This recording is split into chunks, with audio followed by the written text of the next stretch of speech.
Hello, नमस्कार मित्रांनो, आपलं या चॅनलमध्ये स्वागत. आपण जी इयत्ता 10वीचा जो सेमी सायन्स ही जी सिरीज आपण चालू केली ती आज आपण कंटिन्यू करत आहोत. मागच्या व्हिडिओमध्ये आपण 8वे प्रकरण सेल बायोलॉजी अँड बायोटेक्नॉलॉजी याचे बरेचसे आपण पार्ट्स बघितलेत. आज आपण पेज नंबर जो 94 आहे यावरचा जो भाग आहे 95 वरचा तो आपण राहिलेला भाग आपण बघणार आहे. आपण जर यामध्ये बघितलं तर यामध्ये एक चौथा घटकापर्यंत आपण आलो होतो, इंडस्ट्रियल प्रोडक्ट्स. आता इंडस्ट्रियल प्रोडक्ट्स म्हणजे काय? औद्योगिक उत्पादने. तर यामध्ये जर आपण बघितलं तर various industrial chemicals can be produce through less expensive processes. आता बरेचसे जे औद्योगिक रसायने केमिकल्स ज्याला आपण म्हणतो, तर हे काय केले जातात, आपण त्यामार्फत आपण ते तयार करू शकतो. लेस एक्सपेन्सिव्ह म्हटलं. आता लेस एक्सपेन्सिव्ह म्हणजे कमी खर्चाने ते आपण तयार करू शकतो. कशाच्या माध्यमातून? या बायोटेक्नॉलॉजीच्या माध्यमातून. आता एक्झाम्पल दिलं, alcohol production from sugar molasses with the help of transgenic yeast. तर एक एक्झाम्पल दिलंय. तर अल्कोहोल बनवणे कशापासून? तर जी शुगर मॉलिसेस आहे, साखरेपासून निघणारी जी मळी आहे त्यापासून बनवतो. आणि कशामार्फत? Help of transgenic yeast. यासाठी काय लागतं? हा ईस्ट लागतं. परंतु कोणतं ईस्ट? ट्रान्सजेनिक ईस्ट, जे बायोटेक्नॉलॉजीने बनवतो. तर यामध्ये पण आपण ते वापरू शकतो. यालाच काय म्हणतो आपण? White biotechnology. तर श्वेत जैव तंत्रज्ञान असं आपण त्याला म्हणत असतो. नंतर इथं काही चित्र दाखवलेत, पिकिंग इनटू हिस्ट्री. तर यामध्ये जर बघितलं आपण इतिहासामध्ये डोकावताना, तर एक शिप डॉली, आता एक मेंढीचं नाव दिले Dolly, was born in Scotland. ती कुठे जन्माला आली? तर स्कॉटलंडमध्ये. आणि कोणत्या टेक्निक मार्फत? तर बाय क्लोनिंग टेक्निक. या क्लोनिंग टेक्निक मार्फत ती जन्माला आलेली आहे. आता on 5 July 1996, 5 July 1996 nucleus from udder cell of sheep. तर बघा, मेंढीची काय अड्डर सेल म्हटलंय, अड्डर सेल जे त्याचं न्यूक्लियस ऑफ फिनडॉर्सेट व्हरायटी. आता त्या मेंढीची व्हरायटी सांगितली, तर तिची व्हरायटी कोणती होती? Finn Dorset variety had been introduce in enucleated ovum of Scottish sheep. आणि जी स्कॉटिश मेंढी जी आहे त्याच्या ओव्हममध्ये काय केलंय? तर हा इंट्रोड्यूस केलाय ह्या तो न्यूक्लियस अड्डर सेलचा. आणि then the ovum was allowed develop into uterus. आणि मग नंतर काय झालं? हा जो ओव्हम आहे तो कुठं डेव्हलप केला गेला? तो युटेरसमध्ये of that Scottish sheep. And thereby the Dolly had been born. आणि अशा पद्धतीने ही डॉली शिप जी आहे ती काय झाली? जन्माला आली. तर या बायोटेक्नॉलॉजी या पद्धतीमुळे. It was showing that. तर आता हे काय दाखवतं? तर characters as per chromosome in nucleus and any characters of Scottish ship was not visible. तर यामध्ये आपल्याला अनेक पिलांना जन्म देऊन डॉली फुफ्फुसाच्या रोगाने 14 फेब्रुवारी 2003 रोजी मरण पावले. परंतु आता ही तिच्या गर्भाशयात वाढ घडून आणली गेली व नंतर डॉली जन्मली. केंद्रातील गुणसूत्रानुसार तिची वैशिष्ट्ये होती. स्कॉटिश मेंढीचे कोणतेही वैशिष्ट्ये तिच्या शरीरात नव्हते. जरी स्कॉटिश मेंढीच्या युटेरसमध्ये ती जरी डेव्हलप झाली असली, परंतु तिचे कॅरेक्टर्स त्यामध्ये नव्हते. तर अशा पद्धतीने हे माहिती सांगितली. तर आता आपण जर बघितलं यामध्ये, तर हे आपण या मेंढीबद्दल माहिती सांगितली. दोन्ही इथं दाखवलंय बघा, याचं चित्र दाखवलंय. आता आपण पुढचा घटक जो आहे 5वा, तर तो आपण बघणार आहे. तर तो 5वा घटक आहे एन्व्हायरमेंट अँड बायोटेक्नॉलॉजी. आता एन्व्हायरमेंट अँड बायोटेक्नॉलॉजीमध्ये पर्यावरण आणि जैवतंत्रज्ञान याचा काय संबंध आहे, तर तो आपण यामध्ये अभ्यासणार आहोत. It has been become possible to solve environment related various problems. With the help of biotechnology. आता जैवतंत्रज्ञानामुळे काय झाले तर बरेचसे जे प्रॉब्लेम्स आहे ज्या एन्व्हायरमेंटचे ते काय झाले सॉल्व्ह करण्यासाठी काय झालं या बायोटेक्नॉलॉजीची मदत झाली. आता मायक्रोबियल टेक्निक आता यामध्ये सांगितलं. आता कोणती टेक्निक आहे तर मायक्रोबियल टेक्निक. आता कोणती are already in use for treatment of sewage and solid waste. तर सिवेज वेस्ट सांडपाणी जे आणि घनकचरा याचं ट्रीटमेंटसाठी काय वापरलं जातं मायक्रोवेल टेक्निक. आता sewage is rich of organic matter. आता सांडपाण्यामध्ये काय असतात सेंद्रिय घटक भरपूर प्रमाणात असतात. इपसाचे sewage is release in natural water. आणि हे असं जर हे सांडपाणी जर आपण आपल्या नैसर्गिक जे पाणी स्रोत आहे यामध्ये जर सोडलं. आता कोणकोणते स्रोत सांगितले river the organic matter in gets oxidise with the help of dissolve oxygen. याशिवाय जर नदीमध्ये जर सोडलं आपण हे सांडपाणी तर काय केलं जातं तर इट गेट ऑक्सिडाइज. आणि ते पाणी काय होतं ऑक्सिडाइज कशाच्या माध्यमातून तर त्या पाण्यामध्ये विरघळलेला ऑक्सिजनच्या माध्यमातून. ड्यू टू दिस याच्यामुळे level of dissolve oxygen in water decrease. आणि मग त्याच्यामुळे काय होतं तर ती जी पाण्यातलं असणार जे ऑक्सिजनची प्रमाण आहे हे काय केलं जातं ते कमी होतं बघा ऑक्सिजनचं प्रमाण. आणि त्याच्यामुळे ॲडव्हर्सली अफेक्ट ऑन ॲक्वॅटिक लाईफ. आणि मग त्या पाण्यात राहणारे जे सजीव आहे यांच्यासाठी ऑक्सिजनची काय होते कमतरता भासते आणि त्यांच्यावरती वाईट असा परिणाम होतो. As a remedy on this sewage should be release in to the rivers only after oxidation with the help of microbial technique. आणि मग असं जर करायचं असेल तर ते पाणी जे हे त्या नदीमध्ये सोडण्यापूर्वी काय केलं पाहिजे त्याचं ऑक्सिडेशन केलं पाहिजे.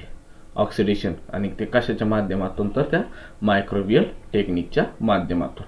नंतर आता microbes which are useful on large scale while production of compost by treatment on solid organic waste material.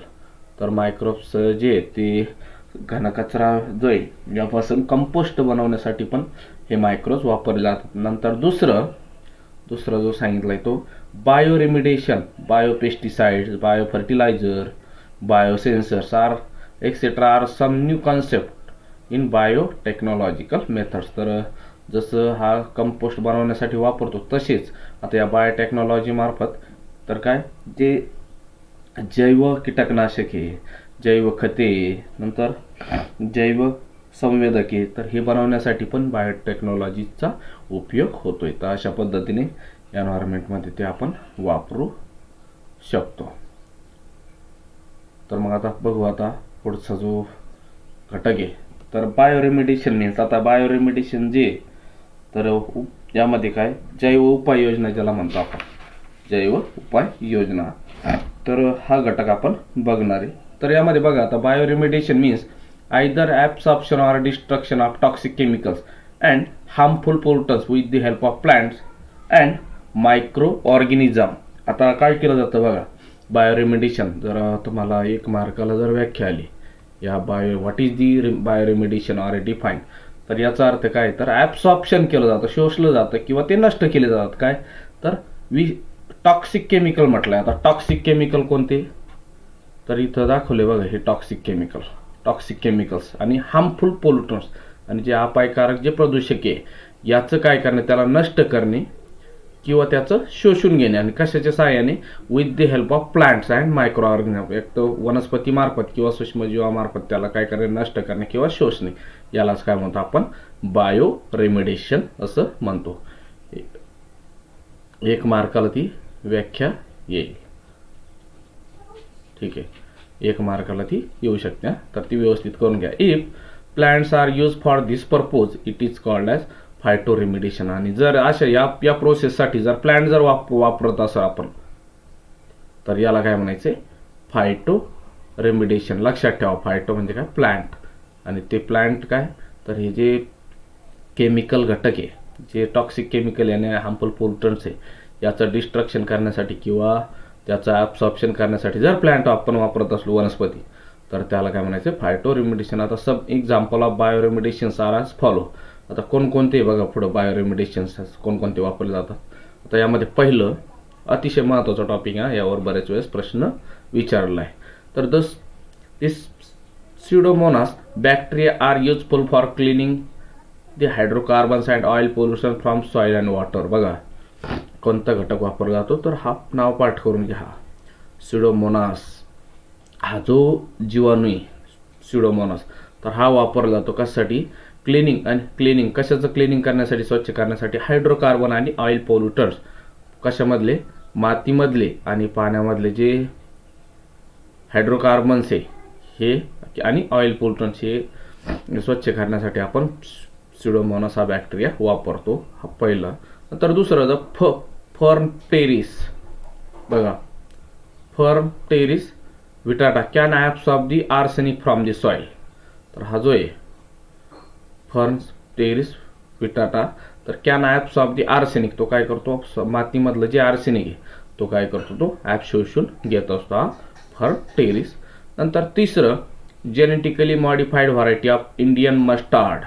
आता इंडियन मस्टार्ड, आता जी जेनेटिकली मॉडिफाईड केलेली इंडियन मस्टार्ड, जी मस्टार्ड कशाला म्हणतो आपण? मोहरीला म्हणतो, लक्षात ठेवा. Mustard can absorb selenium from soil, तर मातीमधलं जे सेलिनियम आहे, तर हा कोण? हा इंडियन मस्टार्ड काय करतो? तो ॲब्सॉर्ब करून घेतो. नंतर sunflower can be absorb uranium and arsenic, तर सूर्यफूल जे तो काय ॲब्सॉर्ब करून घेतात? युरेनियम आणि आर्सेनिक ते ॲब्सॉर्ब करून घेतात मातीतलं. आणि नंतर शेवटचं दिलं एक, द बॅक्टेरियम डिनोकोकस रॅडिओडुरन्स. बघा, Deinococcus radiodurans is highly radiation resistance organism. तर हा कसा आहे? हायली रेडिएशन रेजिस्टन्स ऑर्गॅनिझम येतो. It has been genetically modified and use to absorb radiations from radio debris. आता रेडिओ डेब्रिस म्हणजे काय? तर यावर पण प्रश्न येऊ शकतो. तर what is the radio debris? तर जे रेडिओ जे सबस्टन्स आहे किंवा एखादा आपला अणुऊर्जा प्रकल्प आहे त्यामध्ये आपण कोणकोणते वापरतो बघा एलिमेंट्स? युरेनियम आणि थोरियम वापरत असतो. मग आता हा जो युरेनियम आहे तिथं ते पेटवल्यानंतर त्याची रिॲक्शन केल्यानंतर काय होतं? तिथं कचरा शिल्लक राहतो बघा, आणि तो रेडिओ एलिमेंट्सपासून राहणारा जो वेस्ट आहे यालाच काय म्हणायचे? Radio debris. तर ती व्यवस्थित कन्सेप्ट करून घ्या. आणि नंतर ग्रासेस लाईक अल्फा लक्षात ठेवा. तर कोणतं? गवत आहे बघा. आता गवताचं उदाहरण दिलंय इथं, हे ग्रासेस गवत कोणतं? Alpha clover. नंतर आता क्लोव्हर तर आपल्याला माहिती, ज्याला आपण लवंग म्हणतो. And rye are use for phytoremediation. आता कोणकोणते वनस्पती वापरले जातात बघा फायटो रेमिडिशनसाठी? तर अल्फा गवत, नंतर 3 पाती गवत, आता हा जो क्लोव्हर आहे, आणि राय यासारखे. आता आणि राय, तर हे जे गवत आहे कशासाठी वापरलं जातं? तर फायटो रेमिडिशनसाठी. तर पहिलंच वाक्य आपण यामध्ये बघितलं होतं, बायो रेमिडिशन. तर कोणते प्लांट्स वापरले जातात? तर हे 3, alpha clover and rye. These plants are use for a remediations. नंतर आता 5वा घटक आहे फूड बायोटेक्नॉलॉजी. आता फूड बायोटेक्नॉलॉजीमध्ये आपल्याला बघायचे, तर आता अन्नपदार्थामध्ये बायोटेक्नॉलॉजी कुठं वापरतात? Food items. आता कोणकोणते अन्नपदार्थ? लाईक ब्रेड सांगितलं, bread, cheese, wine, beer, yogurt, vinegar are produce with the help of microorganism. हे सर्व जे घटक आहे हे कशाच्या सहाय्याने तयार केले जातात? तर मायक्रो ऑर्गॅनिझमच्या मदतीने.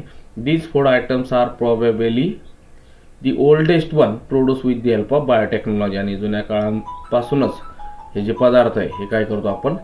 बायोटेक्नॉलॉजी मार्फत ते तयार करत असतो. नंतर आता 6वा जो घटक आहे DNA फिंगरप्रिंटिंग. तर यावर पण प्रश्न येऊ शकतो.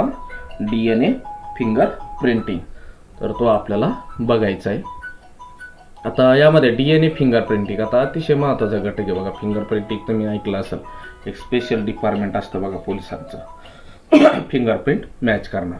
तर आता DNA sequence of each persons in unique. आता प्रत्येक व्यक्तीचं जो DNA सिक्वेन्स ही कशी सेपरेट युनिक असते बघा, as that of the fingerprint. जसं प्रत्येक व्यक्तीची फिंगरप्रिंट, बोटाचे जे ठसे हे वेगळे असतात, तसंच DNA पण प्रत्येक व्यक्तीचा कसा असतो? तो सेपरेट असतो, युनिक असतो. ड्यू टू दिस, यामुळं identify of any person can be establish with the help of its available DNA. मग एखाद्या व्यक्तीला जर आपल्याला ओळखायचं असेल तर identify of any person can be establish with the help of कशा सहाय्याने आपण अवेलेबल DNA मार्फत आपण तो ओळखू शकतो. This is called as DNA fingerprinting. तर यालाच काय म्हणतो आपण DNA फिंगरप्रिंटिंग असं म्हणतो. तर यामध्ये DNA sequence each person is unique हा पहिलं वाक्य त्यामध्ये आलं पाहिजे. DNA आणि कुठून बघा एक मिनिट इथपर्यंत हे वाक्य आलायचं डायरेक्ट म्हणायचं काय जसं फिंगरप्रिंट प्रत्येकाचे वेगवेगळे असतात तसंच या घटकामार्फत आपण त्याचे काय करतो आयडेंटिफाय करतो म्हणून याला काय म्हणतात this is called as the DNA fingerprinting. It is mainly useful in forensic science. आता हा कुठं वापरला जातो बघा फॉरेन्सिक सायन्समध्ये तो वापरला जातो. Identity of criminals. आता एखादा गुन्हेगार आहे त्याचं जर आपल्याला सर्च करायचं शोधायचं असेल can be establish with the help of any parts of its body. त्याच्या शरीराच्या कोणत्याही भागापासून आपण काय करू शकतो त्याची आयडेंटिटी करू शकतो. एखादा केस जरी पडला त्याचा तरी त्यापासून आपण हा व्यक्ती कोण आहे तर तो आपण त्याचा DNA काय करू शकतो त्याचा मॅच करू शकतो या DNA फिंगरप्रिंटिंगमध्ये. आता with the help of any parts of body found in site of the crime. Similarly identity of father of any child can be establish. आणि अशाच पद्धतीने काय एखाद्या व्यक्तीचं जे वडिलांचा जर शोध घ्यायचा असेल माहीत नसले तर आपण त्या DNA मार्फत तो सर्च करू शकतो. This research is perform in centre of DNA fingerprinting. आणि हे कुठं केलं जातं जिथं हे DNA फिंगरप्रिंटचं सेंटर आहे तिथं. And diagnostics. आणि हे कुठं आहे तर या ठिकाणी या हैदराबाद या ठिकाणी काय आहे तो हा सेंटर स्थित आहे.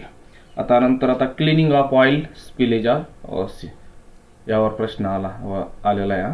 तर मी तुम्हाला याच्या अगोदर पण सूचना दिली का क्लिनिंग ऑफ ऑइल स्पिलेज जर एखादं ऑइल जर सांडलं एक समुद्रामध्ये तर त्याचं क्लिनिंग कसं केलं जातं या बायोटेक्नॉलॉजी मार्फत. तर बघू इफ ऑइल स्पिलेज ऑकर ही जर दुर्घटना झाली टँकर गळतीमधून तेलाच्या गळती झाली आणि it adversely effects on marine life. आणि समुद्रात असणारे जे सजीव त्यांच्यावर काय होतं त्याचा परिणाम होतो. Now cleaning of ocean without any harm to environment is cheaper. आणि ते स्वच्छ करणं आता काय झालंय जरा स्वस्त झालंय कशामुळे ड्यू टू बायोटेक्नॉलॉजी. आता way has become possible with the help of oil digesting. आता काय केलं जातं oil digesting and fast multiplying bacteria.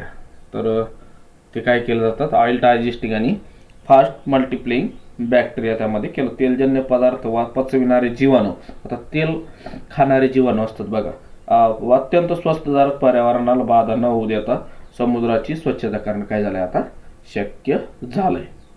आता Indian born American citizen and scientist बघा doctor Anand Mohan Chakravarty had for first time suggested the use of such a microscope. तर doctor Anand मोहनजे यांनी काय केले सगळ्यात अगोदर सांगितलं का हे बॅक्टेरिया तिथं वापरायचा त्यांनी सल्ला दिलाय. Naturally the credit for this discovery goes to him. आणि नैसर्गिकरित्या हे क्रेडिट कोणाला जातं तर या डॉक्टर आनंद मोहन चक्रवर्ती यांना तो जातो. तर अशा पद्धतीने आपण हे अतिशय महत्त्वाचे घटक जे या प्रकरणातले आपण ते या व्हिडिओमध्ये आपण ते बघितले. तर मित्रांनो हा टॉपिक तुम्हाला तो समजलाच असेल. तुम्ही परत रिपीट बघून समजून घ्या जेणेकरून तुम्हाला परीक्षेला याचा फायदा होईल. धन्यवाद.